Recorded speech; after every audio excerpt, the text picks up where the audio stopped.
Two rallies, two very different messages. I'm Amanda Ferguson in Peterborough, where tomorrow all eyes will be on whether a white supremacist group goes through with their planned anti-immigration rally.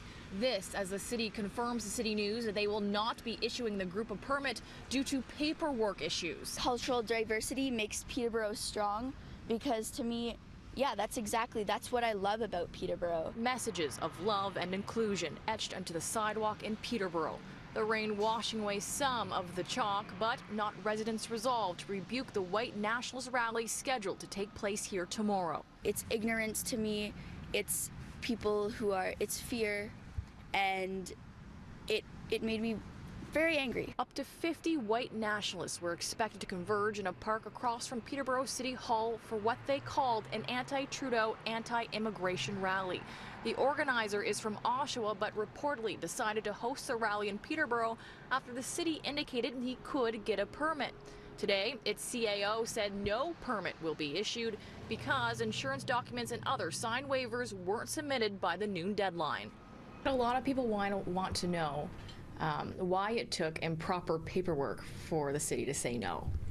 Because that really is the whole legal process.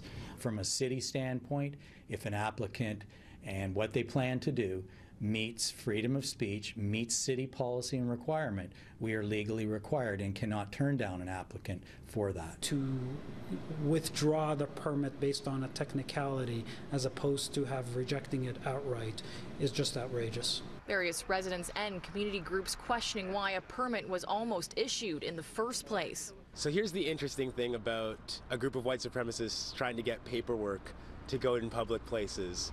Now that they don't have a permit, are the police going to show up and physically arrest them for being in the public space? Because that's what happens to black people when we protest places that are told we don't have a permit. Peterborough would not be the only Canadian city to host a white supremacist rally this weekend. A similar event is also planned in the Quebec border town of Lacolle. Far-right groups there unhappy with the asylum seekers being allowed into the province. CityNews reached out to Kevin Goudreau, the chairman of the Canadian Nationalist Front and organizer of the rally. In a statement, he said the rally is still a go, adding, they wanted $2 million in liability insurance. We never actually needed a permit. We just wanted the whole park.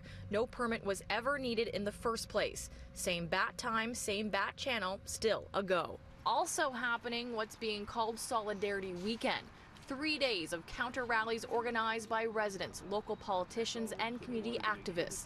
Their message, love lives here in Peterborough. I think it's actually amazing how many of the residents rallied around the cause of peace during this time period. A few individuals don't represent us all. A lack of permit only bars the group from holding a rally here in Confederation Park. Say, holding it on a public sidewalk, well, that is still fair game. Now, the question is how police will react. I'm being told that they are monitoring the situation and will react if they cross the line into inciting hate. In Peterborough, Amanda Ferguson, CityNews.